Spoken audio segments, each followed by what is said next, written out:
qui existe, il n'est pas soutenu par la prière. Ça n'existe pas. Parfois, vous voyez des gens qui enseignent, bon, moi je suis un enseignant, d'autres sont des évangélistes, et vous les voyez au niveau international faire des choses fantastiques. La réalité, c'est que ces gens n'existent pas sans la prière. C'est impossible. Il y a des combats qu'on ne peut pas mener seul, ça n'existe pas. Nous sommes, écoutez, nous sommes le corps de Christ tous ensemble. Jésus était le corps de Christ tout seul. Oui, mais il est tout. Oui, mais il était Jésus tout seul. Oui. Lui, son corps, c'était Jésus.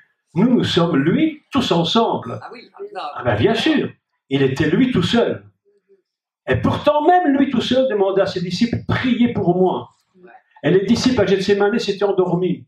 Parce qu'ils ne comprenaient pas la nécessité de la prière pour soutenir même le Messie lui-même. Vous imaginez si Jésus avait besoin de prière, alors combien nous en avons besoin. Ce sont des anges qui sont... Alors, mes amis, il ne suffit pas de faire de l'enseignement comme je fais, il ne suffit pas de faire de la prédication, ça n'est rien, en finalité, ce n'est que ce que l'on voit, c'est la partie qui est apparente d'un ministère. La réalité, c'est qu'en dessous de ça, il y a tout un système qui doit être mis en place de prières, de personnes qui nous aident. Donc, si vous avez besoin de faire quelque chose, vous ne savez pas quoi faire, bon, appelez-moi toujours, on trouvera bien quelque chose. Vous aider. Mais voilà, Michel, c'est notre ami vraiment très cher dans mon cœur. Quand je la vois, je l'ai vue, j'ai dit, oh là, mon cœur s'est mis à battre, je dis, c'est Michel.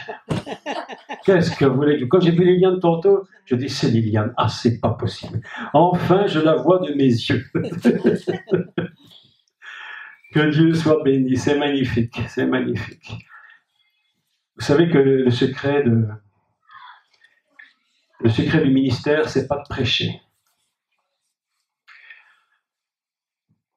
Le secret du ministère, c'est pas d'enseigner. C'est pas d'enseigner. Pas du tout, du tout, du tout. Le secret du ministère, c'est d'élever le nom de Jésus. Amen. Si dans tout ce que nous faisons, même ce que je fais aujourd'hui, je n'élève pas le nom de Jésus, je vous dis, nous ne servons à rien. À rien du tout. Nous ne servons à rien. Si Dieu a donné des ministères pour construire son Église, s'il a donné des pasteurs, des apôtres, des prophètes, des docteurs, enfin, des enseignants, disons, pour ne pas sublimer un mot qui est sublimé pour rien, mais des enseignants. Si ce n'est pas pour élever le nom de Jésus, nous ne servons à rien. Absolument à rien du tout. C'est pourquoi nous pouvons faire de la Torah, nous pouvons passer des années dans la Torah, nous pouvons comprendre tout l'hébreu du début à la fin, vous pouvez parler l'hébreu moderne, l'hébreu biblique, mais si vous n'élevez pas le nom de Jésus, vous n'avez servi à rien. Jésus a dit, élevez le nom du Seigneur. Aujourd'hui après-midi, nous allons élever le nom du Seigneur. Amen. Est-ce que vous dites toujours Amen? C'est vrai. Est-ce que vous savez ce que ça veut dire Amen? Ça veut dire, ainsi soit-il, ça veut dire j'adhère à ce que tu dis. Donc faites attention à ce que je dis et ne dites pas même n'importe quand. Il y a un pasteur qui racontait une histoire dans une église et puis il dit cette femme est tombée au fond du trou. Tout le monde crie Amen. Le pasteur dit pour l'en sortir, pas pour la laisser, parce que les gens disent Amen. Amen, c'est devenu oui et non. Vous êtes content? Amen. Vous avez faim? Amen. Mais ça veut dire je crois, j'atteste et je crois. Alléluia. Nous allons aujourd'hui élever le nom du Seigneur à travers ce que je vais dire. Le but, c'est d'élever Jésus. Donc, dans tout ce que vous allez entendre, c'est pour élever le nom du Seigneur. Ce matin, j'ai eu un rêve inimaginable. La première fois, j'en ai parlé à Michel, parce que c'était tellement étrange ce matin, mais tellement étrange. Je n'avais jamais vu ça de ma vie et j'étais très mal à l'aise au début du son. J'étais si mal dans le rêve. Je dis, mais qu'est-ce que c'est que cette histoire? Je voyais la mer et tout d'un coup, de la mer est sorti un arbre inimaginable. Il a grandi à une vitesse que je n'avais jamais vue de ma vie. Il est sorti de la mer, il s'est mis à grandir, il était couvert de verdure, comme s'il y avait du lierre autour du tronc, il est monté jusqu'au ciel, il a étendu ses branches, il était capable à lui seul de recouvrir une ville entière. Et cette ville surprenante, ces bâtiments étaient en verre transparent. Je me dis, mais qu'est-ce que c'est que cette histoire? Je dis, Michel, écoute, j'ai eu un rêve étrange ce matin, et puis elle m'a rappelé la vision du prophète, qui dit qu'il y a cet esprit qui sort de la mer. C'est comme l'esprit de l'Antichrist qui monte à une vitesse incroyable. Et mes amis, Nous sommes au seuil dans l'histoire du monde de quelque chose de terrible, de dramatique. Les choses se mettent en place rapidement. Soyons donc extrêmement prudents pour ce qui vient. Et l'autre jour, j'ai entendu un enseignement d'un pasteur qui m'avait beaucoup dérangé parce qu'il avait dit, il ne croyait pas que la persécution viendrait ici sur l'Église. Il dit, c'est impossible que Dieu qui aime ses enfants ne voit pas qu'il laisse ses enfants dans la persécution. Alors je dis, mais va seulement demander à ceux qu'on décapite dans les pays musulmans, si la persécution n'existe pas. Va demander en Inde si la persécution n'existe pas. Mes amis, il faut être prêt. Aujourd'hui, il faut être prêt. On ne sait pas le jour exact, mais les jours viennent où nous devons être prêts à toute éventualité. Sinon, je vous dis que nous allons savoir qui est qui dans l'Église. Aujourd'hui, nous avons une Église très apparente. Demain, nous saurons exactement où est l'Église. Donc, soyons très prudents. Les choses se mettent en place rapidement et la vitesse à laquelle je l'ai vu grandir était tellement impressionnante, je n'avais jamais vu ça. Je me suis réveillé, je me dis, mais qu'est-ce que c'est que cette histoire? J'ai dit, Seigneur, redonne-moi une deuxième fois le songe pour que je vois bien tous les détails. Parce qu'il y a des choses qui vont échapper. On est très proche des temps très complexes, c'est très compliqué. Donc aujourd'hui, on va parler, maintenant j'introduis mon cours et on commence. Hier, nous avons parlé en introduction donc des différents types de lois. Nous avions la loi qui est la loi fondamentale. Cette loi fondamentale dont nous avons parlé qui est donc tu mangeras ou tu ne mangeras pas, tu feras ou tu ne feras pas. Il y a donc toujours dans la loi de Dieu, fondamentalement dans toutes les lois, un côté, comme je l'avais expliqué, extrêmement positif et un qui paraîtrait être extrêmement négatif et difficile à supporter. Et en réalité, les deux sont nécessaires et indispensables. Et un côté cache toujours l'autre. Et lorsque l'autre apparaît, c'est l'autre qui disparaît, mais il est présent. Ainsi, il y a des lois dans la nature, quoi que vous fassiez, quoi qu'on fasse, tout ce principe de ce qu'on pourrait appeler, et probablement c'est mal expliqué en disant négatif, positif, mais enfin, expliquons-le, que lorsque vous voyez une rose, une fleur magnifique, une rose, vous regardez la rose et vous sentez son parfum, vous voyez sa couleur. En réalité, qu'est-ce que vous voyez? Vous voyez le côté de la bonté et de la beauté de la fleur. Mais cette fleur, pour qu'elle soit ce qu'elle est, elle cache à l'intérieur des lois divines que vous ne pouvez pas voir. Impossible. Lorsque vous voyez une semence, à part quelques très grands experts, vous ne pouvez jamais savoir ce qu'il y a dans la semence. C'est-à-dire que tu vois l'extérieur, c'est-à-dire le côté qui est le plus positif, mais en réalité, qu'est-ce qui se passe à l'intérieur? Chaque semence porte en elle l'invisible qui va donner la réalité de ce qu'elle va produire. Mais ce qu'elle va produire est totalement invisible. Ainsi, nous devons savoir qu'il y a une loi divine qui existe sur chacun d'entre nous. Et je vais vous dire un grand secret. Faites attention quand vous regardez les gens. Parce que ce que vous voyez d'eux, ce n'est pas forcément ce qu'ils sont. Parfois, tu vois des personnes qui sont extrêmement... on ne miserait pas un demi-sel sur eux, mais tu n'as pas vu ce que Dieu a vu. Ainsi, il y a une loi divine qui va produire un des plus grands rois d'Israël qui s'appelle David. Et David n'est pas venu n'importe comment. C'est parce qu'il y a une loi divine qui va produire ce personnage. Et lorsque le prophète Samuel va dans la famille de David, on ne parle même pas de lui. Le père dit, oui, j'ai des fils, des costauds, là, des types formidables. Là.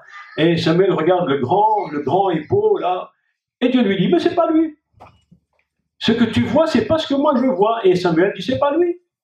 Et le deuxième et le troisième, etc. Et puis Samuel se pose une question, il se dit, mais c'est quand même très étrange. Est-ce que tu n'en aurais pas un autre qui ne serait pas là? Et il dit, oui, il y en a bien un là-bas dans la montagne, il est en train de garder les moutons. Derrière le troupeau. Oui, derrière le troupeau, enfin ça se faisait dans les montagnes, dans les prairies, qu'importe. Et il dit, voilà, il y en a un là-bas, mais lui c'est l'insignifiant des insignifiants, on n'en a même pas pensé. Et David allait me chercher. Dieu dit, c'est lui. Il y a une loi divine, mes amis, que vous devez tous apprendre, c'est à ne jamais regarder les gens avec les yeux de la chair, mais avec le cœur de Dieu. Si vous ne regardez pas les gens avec le cœur de Dieu, vous ne saurez jamais ce qui se cache à l'intérieur. Ne regarde pas à la tête, regarde à ce qui est dans le cœur. Et si tu ne sais pas voir, demande à Dieu qui te révèle. Amen. Nous avons vu des personnes sur qui nous ne miserions rien, qui sont devenues véritablement des personnes formidables.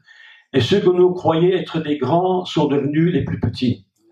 Parce que nous avons mal regardé. Et le prophète Samuel avait cette capacité de regarder et de comprendre qu'est-ce qu'une loi divine.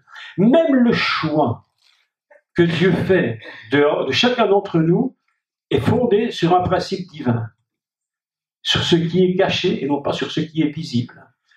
Donc Dieu lui-même va devoir évidemment nous faire comprendre les principes de la loi et comment on fonctionne dans la loi. Donc nous avions parlé hier de cette première loi, la loi fondamentale, puis la deuxième qui était quoi encore, rappelez-moi? La loi? Le loi? Ça c'était la quatrième. La loi de Noé. Ah oui, non. La loi de Noé, d'accord. Vous avez parlé de la loi royale. Voilà, aujourd'hui, la loi royale, c'est la quatrième que j'avais citée. C'est la loi qui fonctionne sur des principes tout à fait essentiels, naturels. La loi, elle est très simple. La loi royale, Michel nous en a fait part tout à l'heure d'une façon, elle s'en est même pas rendue compte, mais elle a pratiqué la loi royale. Elle a dit, si tu t'inscris, inscris-toi à l'heure. C'est un principe. C'est un règlement, c'est une règle. Tu dois suivre cette règle. Si tu ne le fais pas, elle a dit, tu mangeras par terre avec tes doigts parce qu'il n'y a pas d'assiette. Ça s'appelle la loi royale. C'est des choses simples, que tout le monde sait. Le roi Salomon va utiliser la loi royale à maintes reprises. Et pourtant, la Bible ne nous enseigne qu'une seule fois quelque chose de surprenant au niveau de la loi. Lorsque cette femme a un enfant qui est mort dans son berceau, dans son lit, puisqu'il dormait à côté, la mère s'est couchée dessus, elle l'a étouffé, l'enfant est mort, et les deux mères se disputent l'enfant. Et ils vont voir le roi Salomon, et ils lui disent, écoute, il y a un problème, l'enfant est mort, c'est le mien, l'autre dit non, c'est le mien, alors on va dire, il n'y a pas de problème, coupons-le en deux. Il n'était pas mort. Mais si, il était mort. L'enfant était étouffé. Il était étouffé. Et le roi Salomon dit, coupons-le en deux. Alors le cœur de la mère à qui était l'enfant, il dit, non, non, mais donnez plutôt à l'autre. Cette loi n'est écrite nulle part dans la Torah. C'est écrit nulle part, ça s'appelle la loi du roi. C'est des principes qui se mettent en place parce qu'il y a des systèmes normaux qui doivent se mettre en place, des systèmes particuliers, c'est la loi du roi. Aujourd'hui, on va parler d'une loi, de deux lois. La première s'appelle les 10 commandements. La deuxième s'appelle les mitzvot, qui posent beaucoup de problèmes. Alors, je voudrais aujourd'hui vous parler des 10 paroles, ce qu'on appelle réellement en hébreu Aseret Adevarim. Qu'est-ce que c'est Aseret Adevarim ou Aseret Adibrot? Aseret Adevarim, c'est les 10 paroles au masculin, et Aseret Adibrot, c'est les 10 paroles au féminin. Autrement dit, le mot dabar que j'ai écrit au tableau, qui ça veut dire parler, c'est un mot qui peut se mettre au féminin ou au masculin. C'est très intéressant parce que déjà, les commandements sont donnés aux hommes et aux femmes. Lorsque Dieu parle à Moïse, il parle aux hommes et aux femmes. Il parle à tout Israël, il parle au peuple, il parle à tout ce qui est masculin et tout ce qui est féminin.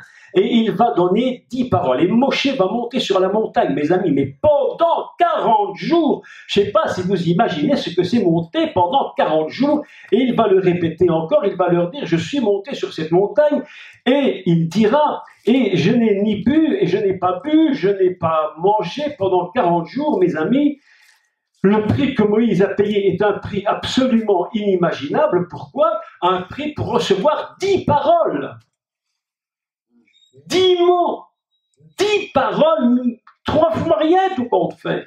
Et pour avoir 10 paroles, il va falloir qu'il monte pendant 40 jours et 40 nuits sans boire ni manger. Et il le fera 2 fois. Ah, mes amis, 40 jours pour avoir 10 paroles. Mon frère, ma soeur, je te pose une question. Est-ce que tu es prêt à faire 40 jours de jeûne pour que Dieu te donne une parole? Ah, Seigneur, tu diras, mais s'il avait dit à Moïse, écoute, tu vas monter 40 jours, je te donne 10 paroles, Moïse aurait dit, écoute, tu ne peux pas me donner un peu plus. Je dis, mais c'est beaucoup de consécration pour avoir que 10 mots. C'est peu de choses, 10 mots. Et voilà que Moïse va monter sur la montagne et il va leur parler vraiment et il va leur dire, mais vraiment, c'est absolument inimaginable ce qui se passe. Je suis monté sur cette montagne pour avoir 10 paroles. Et ces 10 paroles qu'il va donner, évidemment, ce sont des mots qu'on appelle en hébreu le dibour. Je vais vous lire après le texte hébreu et je vais vous expliquer comment ces paroles ont été données à Moïse. En réalité, on appelle ça le dibour. Ça vient du mot davar, qui veut dire parler.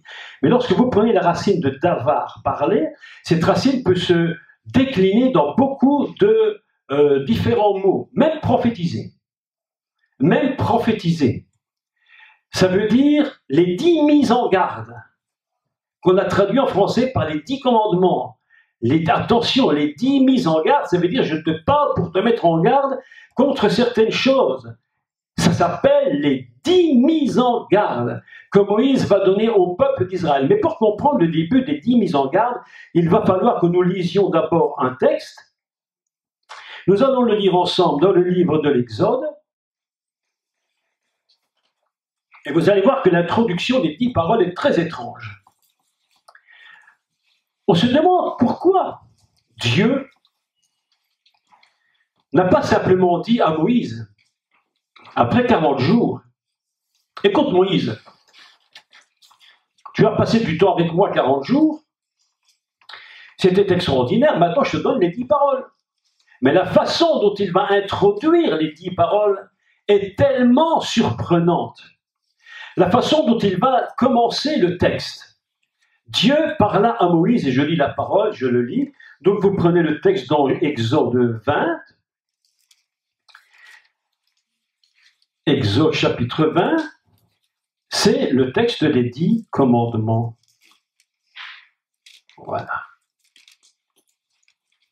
Moïse, donc, il faut d'abord préciser une chose, Moïse arrive premièrement au mont Sinaï. Après être sorti d'Égypte, il arrive au mont Sinaï, donc au mont du buisson, puisque Sané veut dire le buisson. Et Moïse se retrouve au buisson, là où Dieu l'avait appelé. Et où Moïse était parti pour libérer le peuple d'Israël. Vous vous souvenez que lorsque Moïse va partir en Égypte, il va se passer quelque chose de très important. Dieu va lui donner 10 paroles pour libérer le peuple d'Israël. Vous savez qu'il y a des liens qui sont tellement puissants qu'ils font je vais dire, que Dieu libère sa totalité de puissance pour libérer le peuple. Lorsqu'Israël se trouve en Égypte, donc le pays de Mitzraïm, il faut que vous rappeliez une chose pour ceux qui ne le sauraient pas, c'est que le mot Mitzraïm, le mot Égypte, n'existe pas dans la Bible. Le mot Égypte n'existe pas, c'est écrit nulle part. Si, en Apocalypse. Oui, mais même pas. Ah oui. Même pas. Ça, la traduction que tu me donnes, la traduction. Il faut expliquer comment Dieu donne 10 paroles et pourquoi il les donne. Parce qu'il aurait très bien pu libérer son peuple et puis dire bah, tu sors, et puis on n'en parle plus. Et puis tu fais tes affaires. Et puis je te conduis dans le pays promis, mais il va donner 10 paroles. Pourquoi il donne 10 paroles dans un pays dont l'Égypte n'existe même pas au niveau du son? Comment dit-on l'Égypte en hébreu? On dit Mitzraïm, c'est-à-dire le pays des enfermements. Tu es complètement enfermé en Égypte, dans ce pays de Mitzraïm, dans cette terre d'enfermement. Tu peux ni sortir à gauche, ni à droite, il n'y a pas moyen de sortir. Il y a des personnes qui sont absolument enfermées dans des Égyptes inimaginables. Ils sont emprisonnés dans des Égyptes, et pourtant ce sont les peuples de Dieu. Les enfants de Dieu, les enfants d'Israël. Et pourtant ils sont enfermés dans cette Égypte. Et pour sortir le peuple d'Israël de l'Égypte, il va falloir 10 paroles d'une puissance extrême, absolument inimaginable. La dernière, ce sera la mort des nouveau-nés, donc ce qu'on appelle les Béror, et celle qui précède la 9e. Alors elle, c'est la plus surprenante et la plus étrange de toutes les paroles, ce sont les ténèbres. Je vais vous dire une chose, pour vous qui aimez étudier la Bible, ne lisez pas seulement les 10 plaies d'Égypte en disant la première, la deuxième, et on aurait pu tout compte fait les mélanger. Pourquoi tout compte fait? Dieu aurait pu faire venir les grenouilles avant autre chose, et puis il aurait pu faire tomber le feu après autre chose. Non, il y a un ordre précis. Tout ça est codifié par Dieu. La neuvième plaie d'Égypte, ce sont les ténèbres. Mais vous allez remarquer une chose, et je fais des parenthèses parce que c'est important de les faire, sinon on rentre dans les 10 commandements sans comprendre de quoi il s'agit. Il y a une particularité en Égypte au moment où les ténèbres tombent sur l'Égypte. Quelle est cette particularité? C'est que le peuple d'Israël, lui, était dans la lumière. Autrement dit, les ténèbres deviennent la matrice de l'Égypte. Elles deviennent le lieu où la lumière brille mais n'est pas encore dévoilée. Il va falloir que Dieu libère sa lumière, libère sa puissance pour que la lumière sorte et que le peuple d'Israël sorte de l'Égypte et soit complètement libéré. Et lorsque le peuple est libéré, même sa tête est encore en partie restée en Égypte. Et ils vont regretter, et ils vont dire à Moïse, mais quel problème! Tu te rends compte, quand on était en Égypte, on avait de la viande, on mangeait ceci, on avait cela, et maintenant nous sommes dans quoi nous as-tu mis? Mes amis, il y a un grand secret qu'il faut savoir. Écoutez-moi. Je crois que j'en avais dit quelques mots la fois passée, je répète pour ceux qui n'y étaient pas. C'est que les ténèbres sont la matrice fondamentale de l'univers. Il est écrit qu'au commencement du monde, il y avait des ténèbres à la surface de l'abîme. Alors évidemment que dans l'Église chrétienne, toute la résurgence chrétienne qui vient depuis des siècles, on dit ces ténèbres, c'est le diable qui les a mis. C'est à cause de la chute du diable que tout le problème s'est mis. Et c'est juste évidemment pas ça. Les ténèbres du commencement, l'abîme du commencement, c'est la matrice dans laquelle se trouve la lumière. Et à un moment donné, la parole de Dieu éclate. Et elle dit, lumière soit! Et tout à coup, la lumière, la matrice se casse. Et la lumière sort. Et le peuple d'Israël va sortir d'Égypte. Il sort d'Égypte. Pourquoi je raconte tout ça? Parce que Dieu lui-même ne donnera jamais les 10 commandements avant d'avoir expliqué ce que je vous explique. Il aurait très bien pu donner les 10 paroles sans aller plus loin. Mais écoutez comment il commence. Si vous prenez votre Torah ou votre Bible, au chapitre 20, je le lis d'abord en français, puis je le lis en hébreu, et je vous explique l'introduction des 10 commandements. Si on a le temps d'aller beaucoup plus loin, après on ira. Chapitre 20, verset 1, Exode, le livre de Shemot. Le livre de Shemot est très intéressant parce qu'il commence, voici les noms. Très intéressant parce qu'il dit, voici les noms qui quittèrent l'Égypte. Et on commence. Alors, je lis en français, la traduction, elle vaut ce qu'elle vaut, mais enfin on lit en français, après je ferai la bonne traduction. Alors Dieu prononça toutes ces paroles en disant, je suis l'Éternel, ton Dieu, qui t'ai fait sortir du pays d'Égypte, de la maison de la servitude. Point. Anochi Adonai Elohecha, asher hotzetira me'eretz Mitzraim, mibait avadim. Je suis Anochi. Anochi, c'est je, mais dans l'idée de la nature divine profonde. Dieu dit à Moshe, si tu te trouves sur cette montagne, et lorsque je vais te donner les paroles que tu vas recevoir, n'oublie jamais que c'est moi qui te les donne. C'est pas une invention humaine.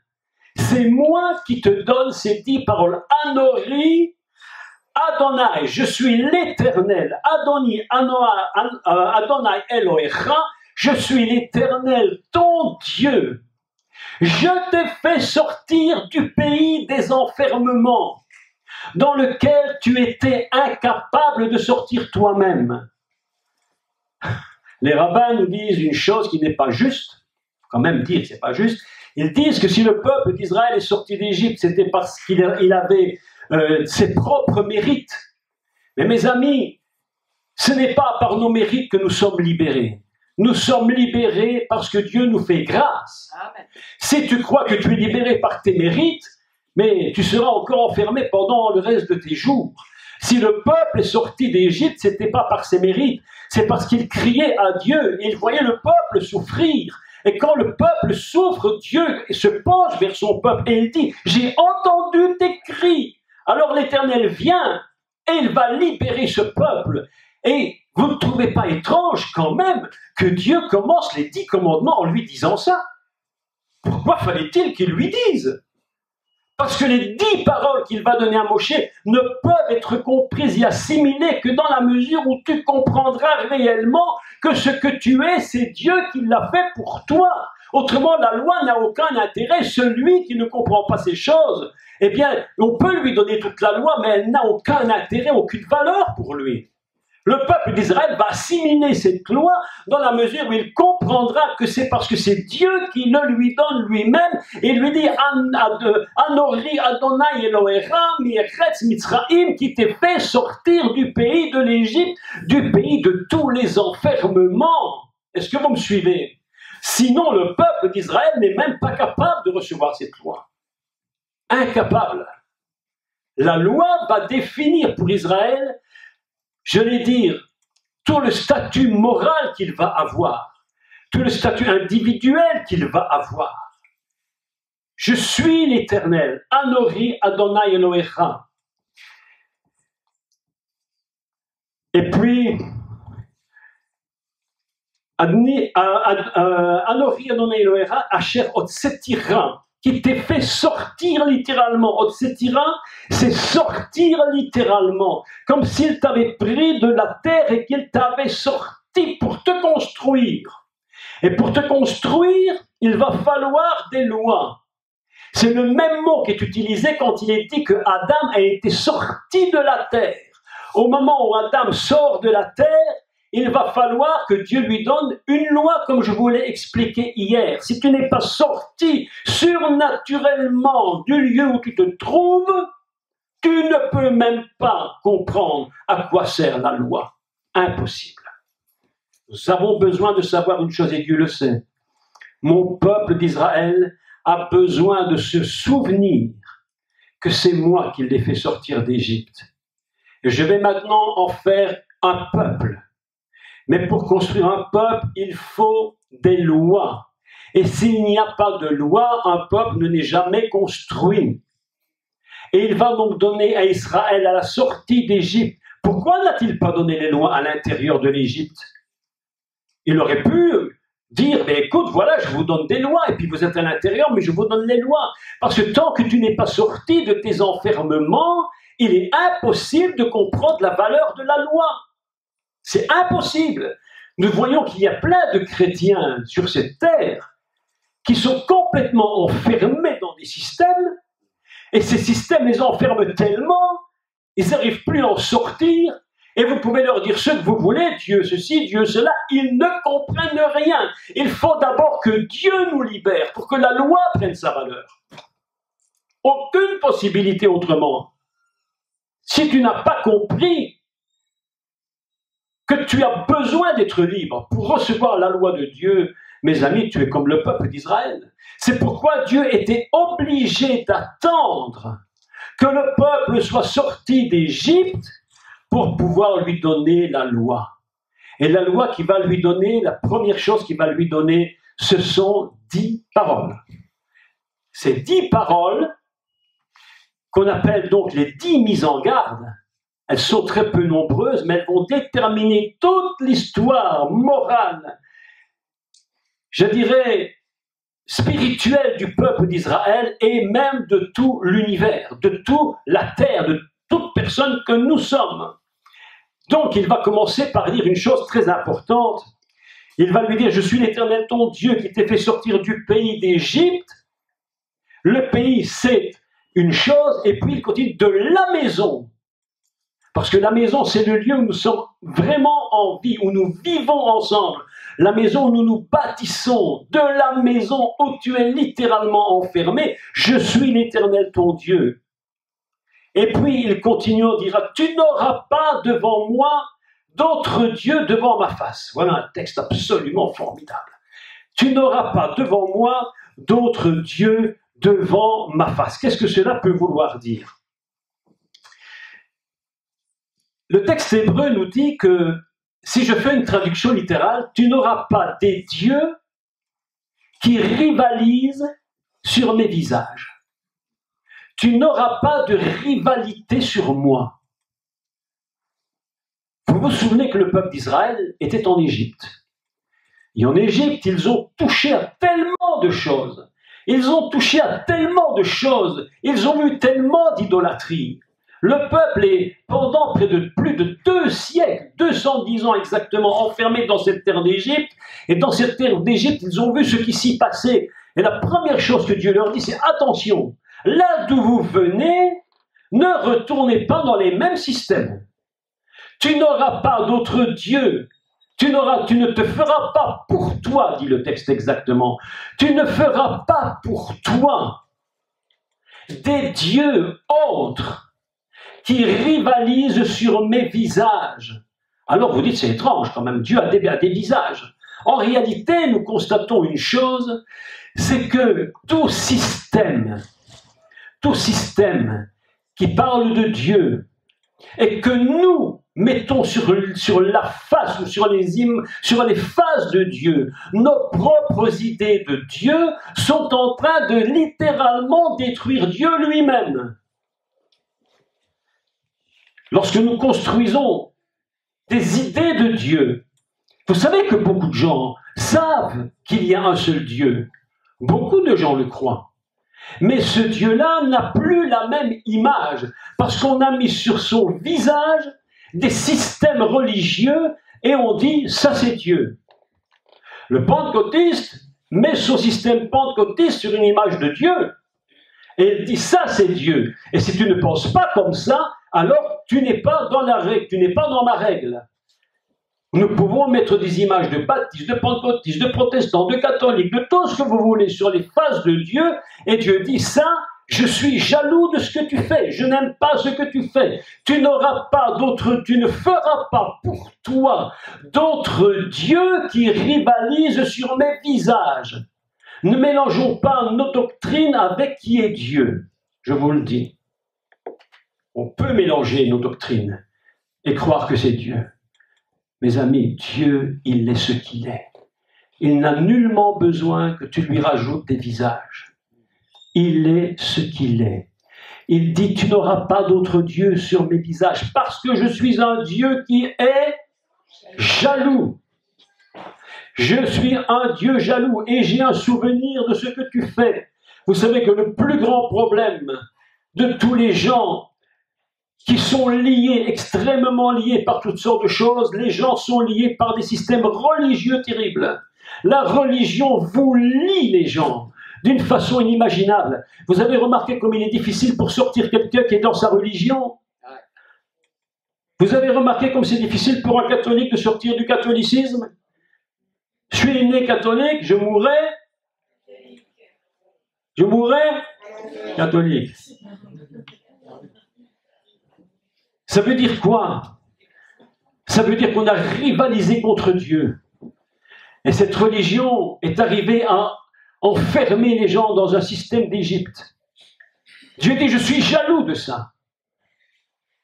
J'entends les doctrines évangéliques protestantes parfois, je me dis, mais comment peut-on faire ça? Ils ne se rendent même pas compte qu'ils sont en train de rendre Dieu jaloux en s'imaginant que leur doctrine, c'est Dieu. Je suis très prudent moi-même lorsque je dis Dieu c'est ça. Je ne sais pas. Je ne sais pas.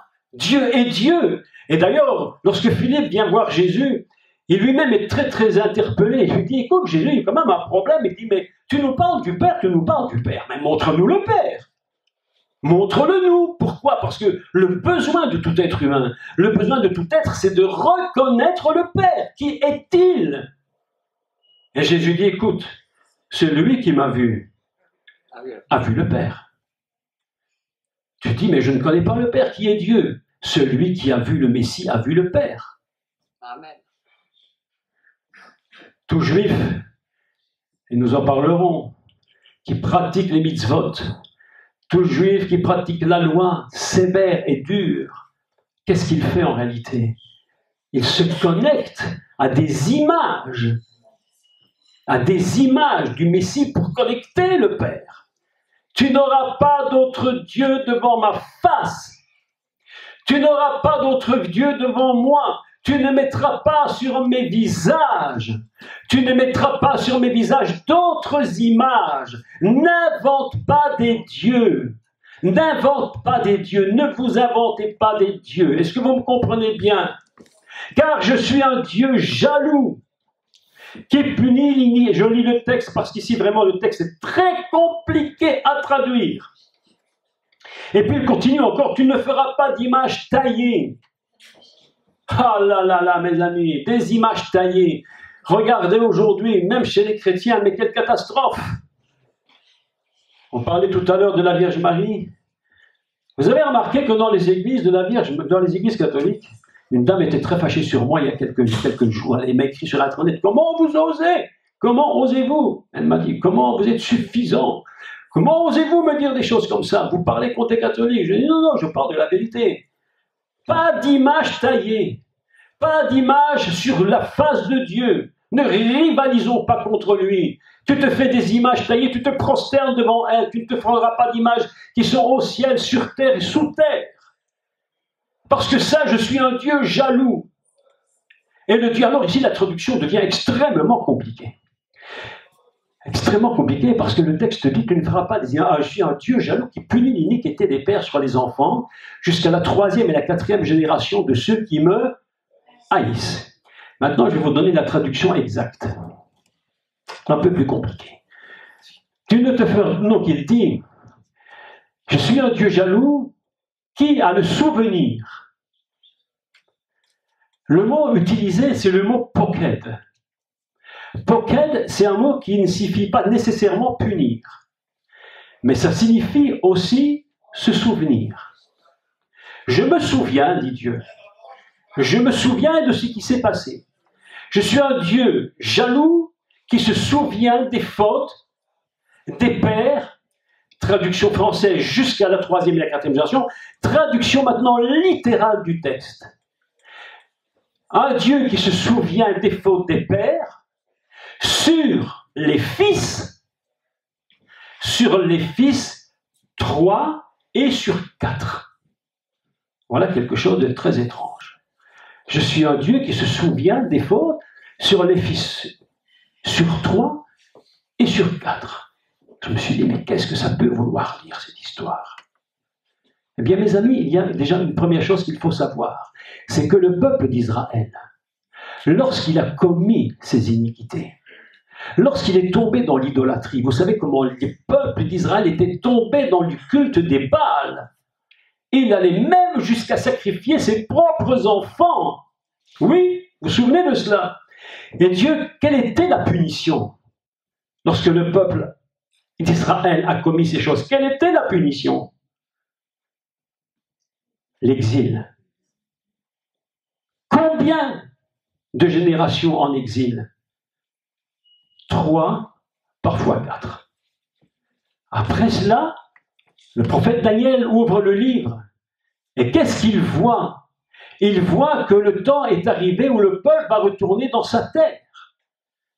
Ce que Dieu ne veut pas supporter dans ce commandement, dans cette première chose, c'est qu'on rivalise sur lui, qu'on aille vers des dieux autres que lui, parce que, comme je l'ai dit hier, lorsque l'on touche à ce que nous croyons être de la grande idolâtrie, les gens se prosternent devant les vierges, devant les saints, devant tout ce que vous pouvez imaginer. En réalité, nous ne voyons que le plus petit aspect de l'idolâtrie. C'est le minimum, ça.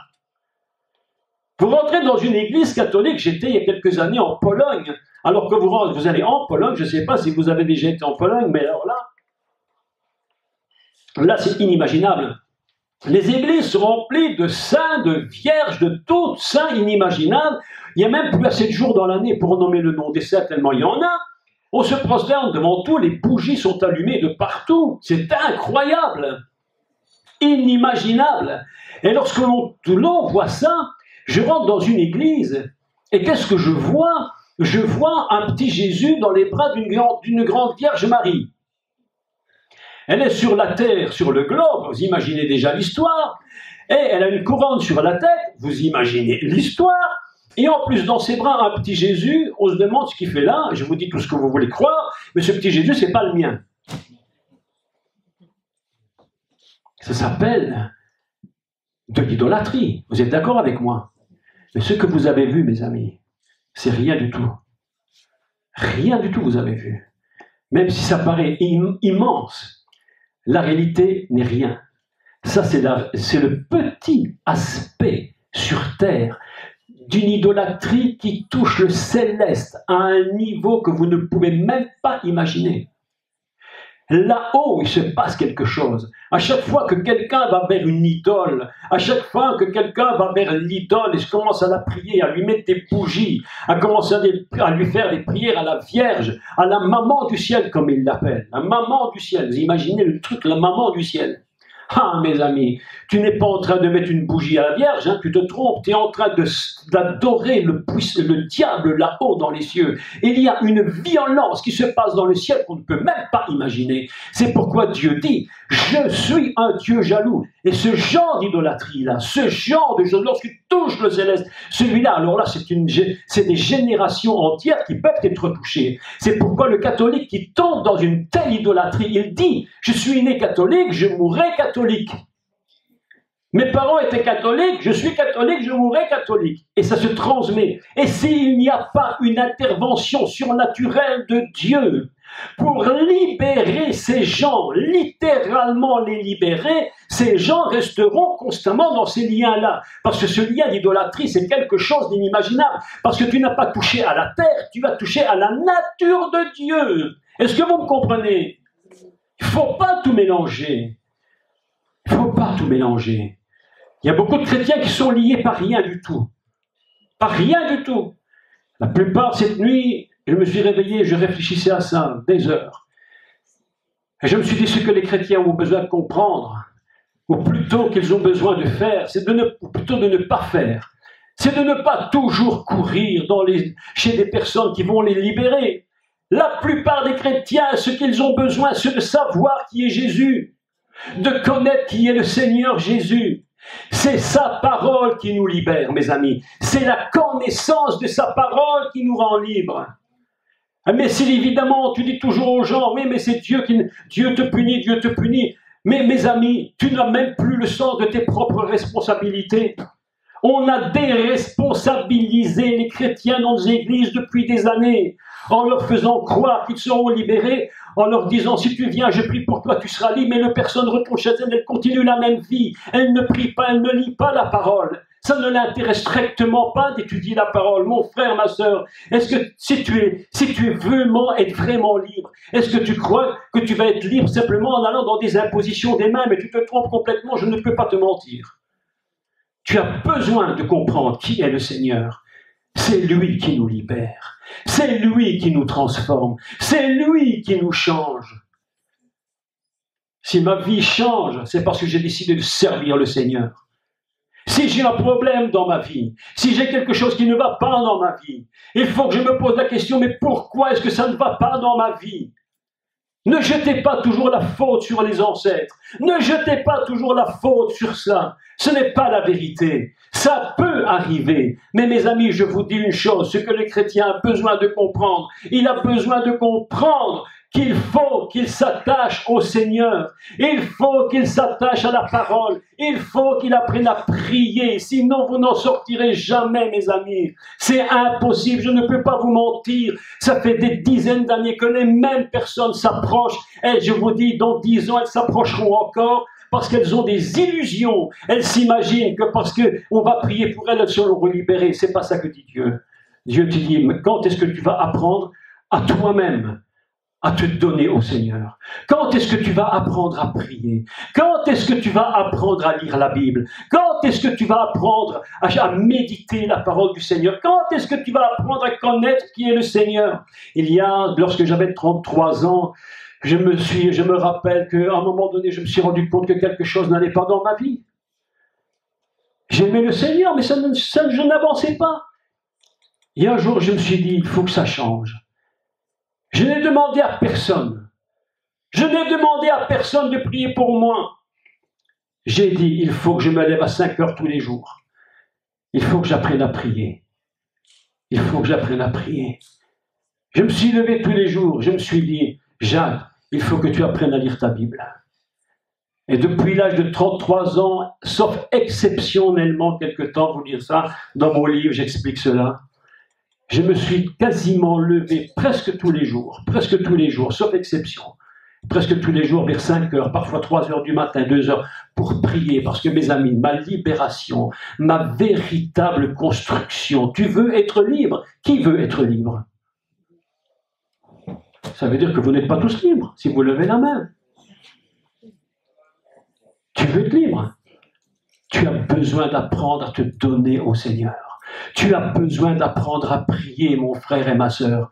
Et ne dis pas, je ne sais pas prier, mais dis, je vais apprendre à prier. Et ne dis, je ne sais pas lire ma Bible. Une dame me disait l'autre jour, je ne sais pas lire ma Bible. Je dis, apprends à lire ta Bible. C'est la seule libération.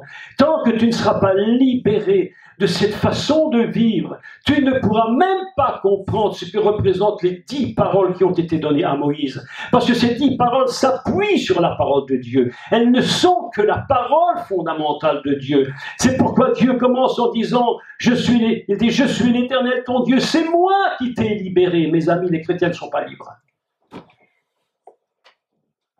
Je te dis, les chrétiens ne sont pas libres. Ils ne sont pas libres. Pasteur, prie pour moi. Oh, moi, j'ai dit aux gens, ne viens pas me casser la tête. Ne viens pas me fatiguer avec tes prières. Ne viens pas me fatiguer avec tes prières. Après 10 ans, si tu n'as pas encore compris, ne viens pas me demander. Il faut que tu comprennes que tu dois changer ta vie toi-même. Mes amis, il y a des choses que vous ne changez, si vous ne les changez pas vous-même, elles ne changeront jamais. Si tu ne manges pas toi-même, à 40 ans, si c'est ta maman qui te donne le biberon, tu as un problème. Oui ou non? Vrai ou pas vrai, ma sœur? Liliane, est-ce que c'est vrai? Ben oui. Il y a des chrétiens, ils sont chrétiens de 40 ans. Ils s'appuient sur des impositions des mains depuis 30 ans. Ils ne changent pas leur vie, mes amis. Pourquoi? Parce que ce sont des assistés perpétuels. Aujourd'hui, on est dans une société d'assistés. Aujourd'hui, c'est la soupe toute prête en boîte. Tu n'as même plus besoin de faire la cuisine, les petits pois sont cuisinés pour toi. Tout est prêt à porter. Tu veux mettre un pantalon, il n'y a pas grave, s'il y a un trou, je le jette, j'en achète un autre. Prêt à porter. Ça s'appelle le prêt à porter. En Église, il y a le prêt à libérer. Le prêt à changer, mes amis. Mais le prêt à changer, mes amis, ce n'est pas ta vie. Tu dois être un tailleur, tu dois être le couturier de ta vie. Tu dois être le constructeur de ta vie. Aujourd'hui, c'est toi qui es responsable. Si tu ne veux pas comprendre que tu es responsable devant Dieu de ta vie, et que tu dis, Seigneur, révèle-moi qui tu es.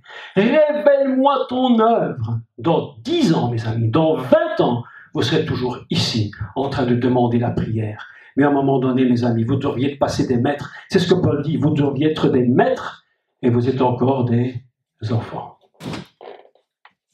Ah. On me dit de parler sur les 10 paroles, je vous parle de l'introduction des 10 paroles. Parce que si je ne vous dis pas la vérité, le Seigneur me dira, qu'est-ce que tu as fait? Est-ce que tu avais peur de leur dire la vérité? Je vais me trouver devant le Seigneur et dire, Seigneur, je n'ai peur de rien, ni de personne. Personne ne me fera dire autre chose que la vérité. Mes amis, qui veut être mature dans les choses de Dieu? Qui veut grandir? Eh bien, apprends à prier. Apprends à prier. Apprends la parole de Dieu.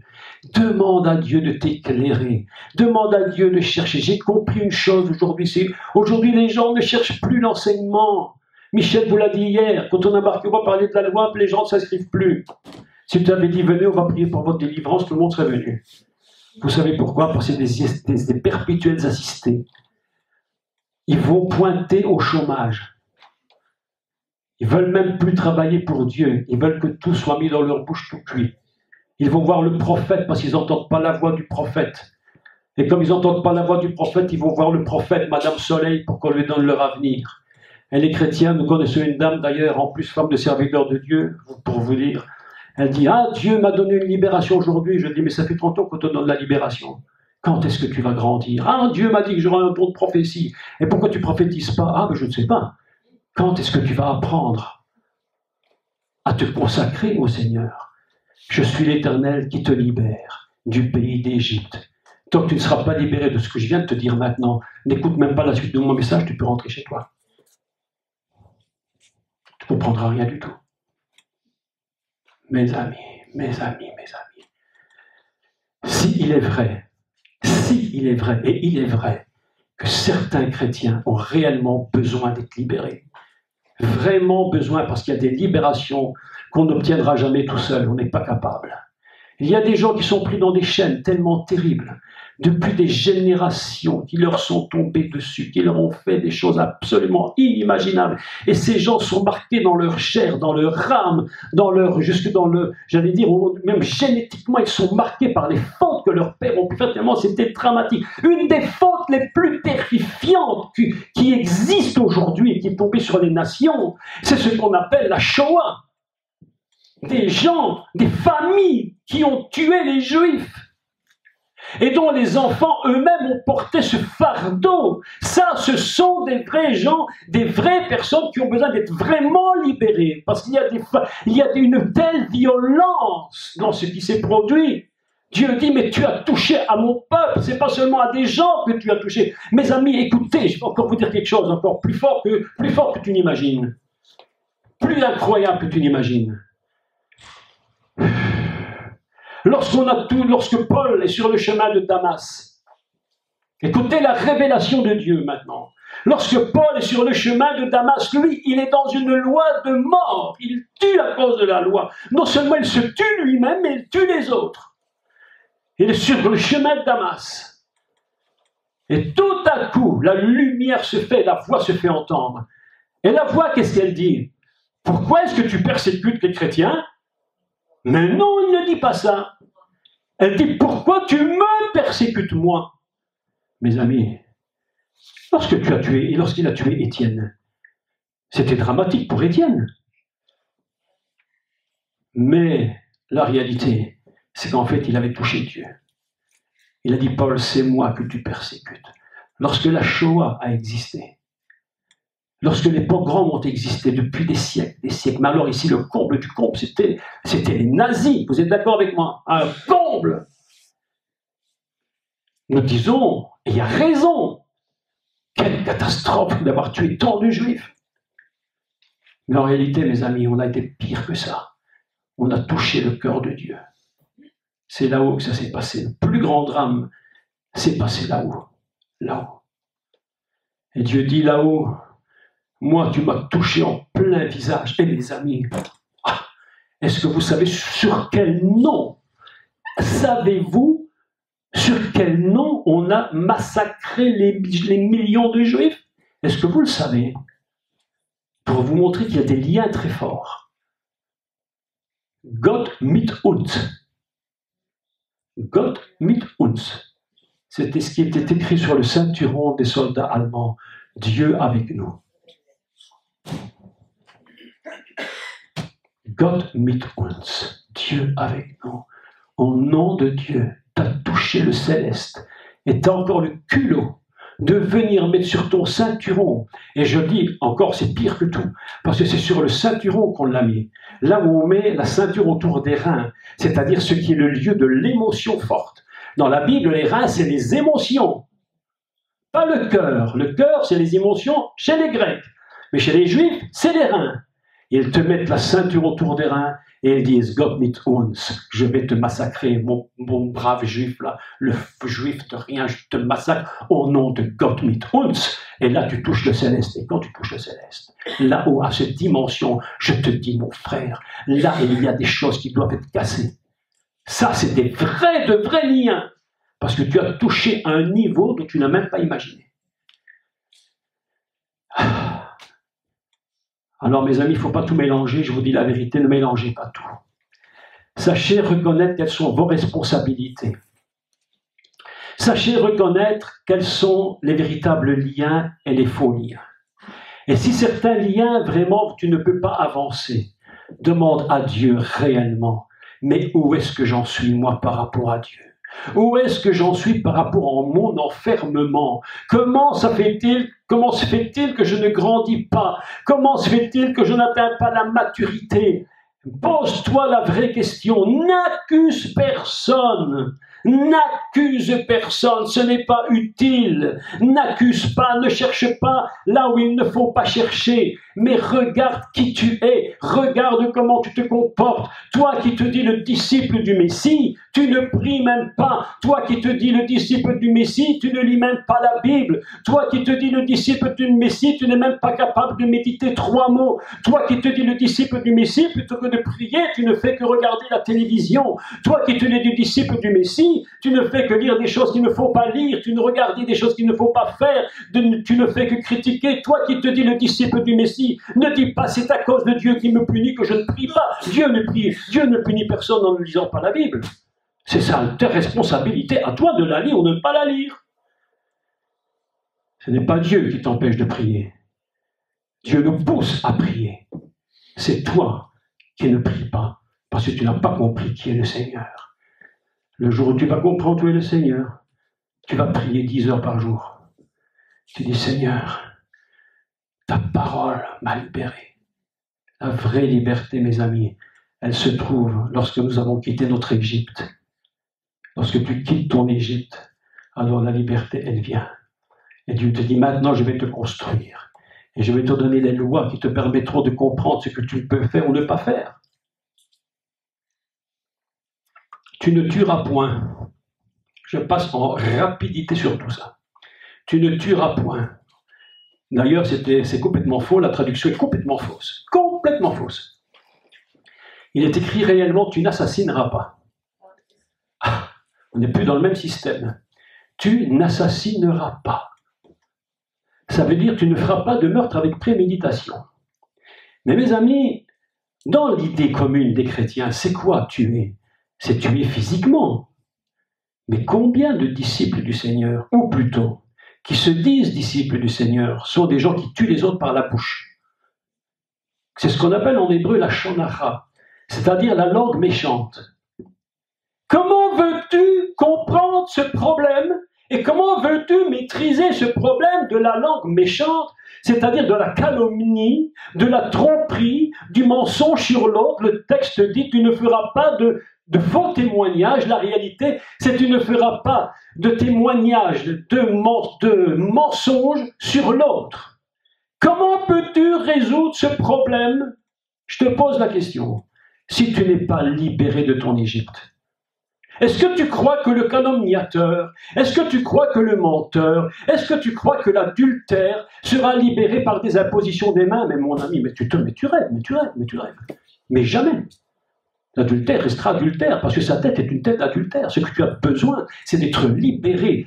Et comment, toi qui te dis disciple du Seigneur, peux-tu être libéré si tu n'es pas libéré par la puissance de Dieu pour prier, pour chercher la parole, pour te construire par la parole? Ce n'est pas le reste qui te libérera. Les gens qui ne veulent pas prier ne prieront jamais. Je connais des chrétiens, ils ne prient jamais. Vous en connaissez beaucoup qui prient. Je vais poser une question franche. Est-ce qu'on est d'accord? On va franchement au but. Hein? On rigole plus aujourd'hui, hein? On dit la vérité. Qui peut me dire aujourd'hui, je prie 1 heure par jour? 1 heure par jour. 1, 2, 3, 4, 5. 1 heure par jour. Vous voyez, sur l'ensemble. Qui prie 1 demi-heure par jour? Ceux qui prient 1 heure prient 1 demi-heure. Donc levez la main aussi. On va faire en descendant. Qui prie 5 minutes par jour? C'est très minimum. Mes amis, ce que vous avez besoin, ce n'est pas d'une imposition des mains, je vous le dis la vérité. Vous avez besoin de savoir qui vous êtes maintenant. Mais qui êtes-vous? Qui êtes-vous? Qui est votre Seigneur? Vous êtes enfermé. Vous avez des habitudes qui transgressent la loi de Dieu constamment. Médisance, mensonge, tromperie, adultère, enfin tout ce qu'on peut imaginer. Mais si tu n'es pas libéré, si ta vie n'est pas une vie qui est libérée, tu ne pourras jamais mettre ces lois en pratique, c'est impossible. L'Éternel dit à Moshe, écoute Moïse, il faut que je te le dise. Dès le départ, il faut que je te mette au clair, Moïse. Écoute, on va pas. Dieu dit à Moïse très simplement, écoute, on ne va pas tourner autour du pot. On y va franco, on y va. Écoute Moïse, voilà, je vais te donner 10 paroles, mais il faut que je te dise avant, n'oublie pas que c'est moi qui t'ai libéré. Parce que tant que tu n'as pas compris que c'est moi qui t'ai libéré, tes 10 paroles, elles ne serviront à rien. Je suis l'Éternel, ton Dieu. N'en est pas un autre. C'est moi qui t'ai libéré. De ton Égypte. de ta propre maison. Tu peux être enfermé dans un système religieux égyptien terrible.